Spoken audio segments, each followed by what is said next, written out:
കർത്താവ് നിങ്ങളോടു കൂടെ, അങ്ങയും ആത്മാവോടും കൂടി. യോഹന്നാന്റെ വിശുദ്ധ സുവിശേഷത്തിൽ നിന്നുള്ള വായന. കർത്താവേ, അങ്ങേക്ക് മഹത്വം. അക്കാലത്ത് മറിയത്തിൻ്റെ അടുക്കൽ വന്നിരുന്ന യഹൂദരിൽ വളരെ പേർ യേശു പ്രവർത്തിച്ച അത്ഭുതം കണ്ട് അവനിൽ വിശ്വസിച്ചു. എന്നാൽ അവരിൽ ചിലർ ചെന്ന് യേശു പ്രവർത്തിച്ച കാര്യങ്ങൾ ഫരിസയരോട് പറഞ്ഞു.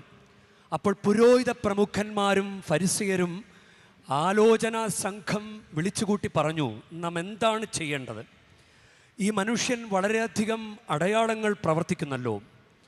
അവനെ നാം ഇങ്ങനെ വിട്ടാൽ എല്ലാവരും അവനിൽ വിശ്വസിക്കും. അപ്പോൾ റോമാക്കാർ വന്ന് നമ്മുടെ വിശുദ്ധ സ്ഥലത്തെയും ജനത്തെയും നശിപ്പിക്കും.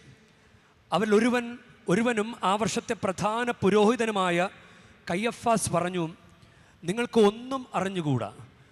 ജനം മുഴുവൻ നശിക്കാതിരിക്കാനായി അവർക്ക് വേണ്ടി ഒരുവൻ മരിക്കുന്നത് യുക്തമാണെന്ന് നിങ്ങൾ മനസ്സിലാക്കുന്നുമില്ല.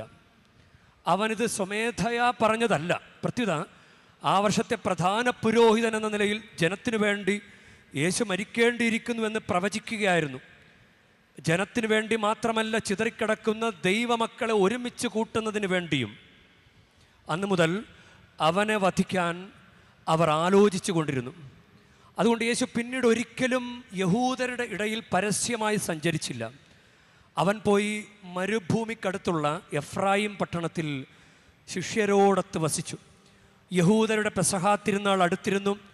ഗ്രാമങ്ങളിൽ നിന്ന് വളരെ പേർ തങ്ങളെ തന്നെ വിശുദ്ധീകരിക്കുന്നതിനായി പെസഹായ്ക്ക് മുൻപേ ജെറൂസലേമിലേക്ക് പോയി. അവർ യേശുവിനെ അന്വേഷിച്ചുകൊണ്ട് ദേവാലയത്തിൽ വെച്ച് പരസ്പരം ചോദിച്ചു, നിങ്ങൾ എന്ത് വിചാരിക്കുന്നു? അവൻ തിരുനാളിന് വരികയില്ലെന്നോ?